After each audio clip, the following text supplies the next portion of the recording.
How do you feel after recording an album, Wendy? I'm a dreamer, I'd say, yeah, an invisible day. Yeah, I just want to see truth without those lies in the way.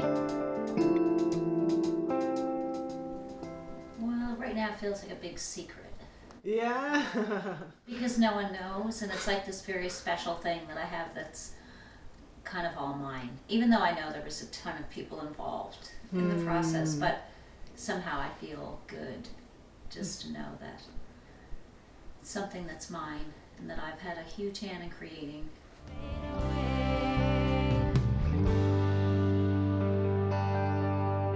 So I wanna crouch down, turn around, hit the ground, close my eyes, face the wall. So I wanna crouch down, turn around, hit the ground, invisible to it all, disappear.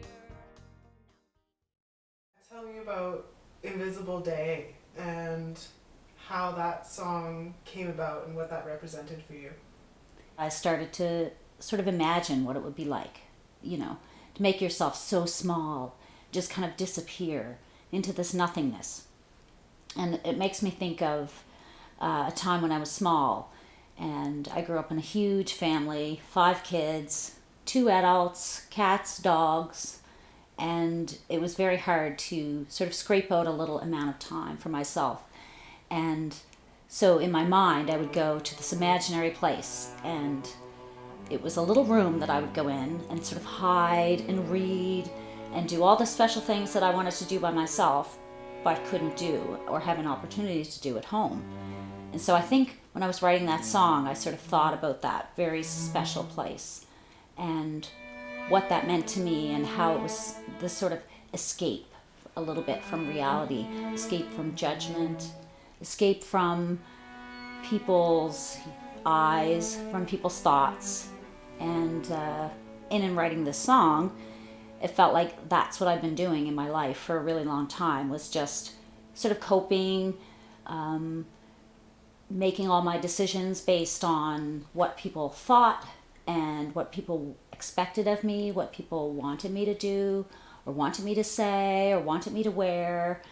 And so after a while of doing that, I think that you sort of inadvertently make yourself smaller and smaller and smaller until you almost become invisible. You almost disappear. And that's what I wanted to express to people, was just that feeling. I'm a fly on a wall, I see and hear all.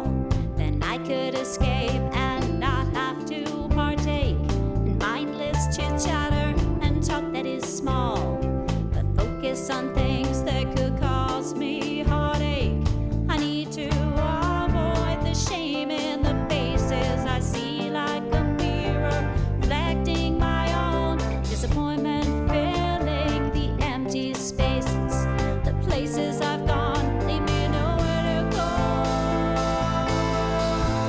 Fade away, fade away. In my family, I was kind of teased and joked. Family members joked about how I was loud and I never stopped talking, and even though I didn't realize it, maybe I think I took that to heart. There was one morning, and I remember my brother coming into my room to borrow something, and I had been asleep. And the moment he came in, I kind of popped up out of bed and started talking a million miles a minute, and I just remember this moment where he said, "Wendy, oh my gosh, are you ever quiet? Do you ever shut up?" And I really thought about that for a long time afterwards, and I thought, oh, I guess I didn't realize how loud and talkative and expressive I was, and that maybe, I should make an effort to try and be a little less loud, be a little less out there, and make myself a little bit smaller. And that sort of affected me more than I realized. And My poor brother, he would be horrified about the story because he apologized after the fact and we laughed about it. But I think it was a constant theme when I was a child. My sister called me Windless Wendy, and she drew a little picture on my bedroom wall of me with a giant puff of air just escaping from my mouth. And it was all in good fun, but not meant to be, to be hurtful or anything. But I think those things, whether we realize it or not, they can affect us in the way we develop, in the way we choose our path in life, in the things that we choose to get involved in, and how it affects our self-confidence. And, I think as human beings in this planet, we're all humans. I think everybody can relate to that feeling that, you just want to kind of do everything to please people, to do things that make your life a little easier, to be more agreeable, to not rock the boat. I think all those things, you're just living your life at the time.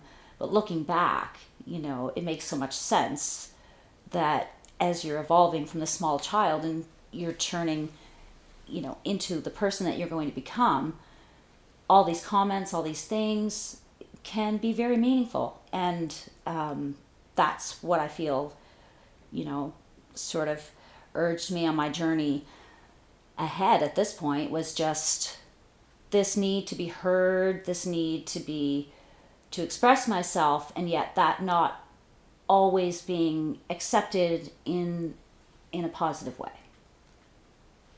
Do you feel like you've created new meaning around that?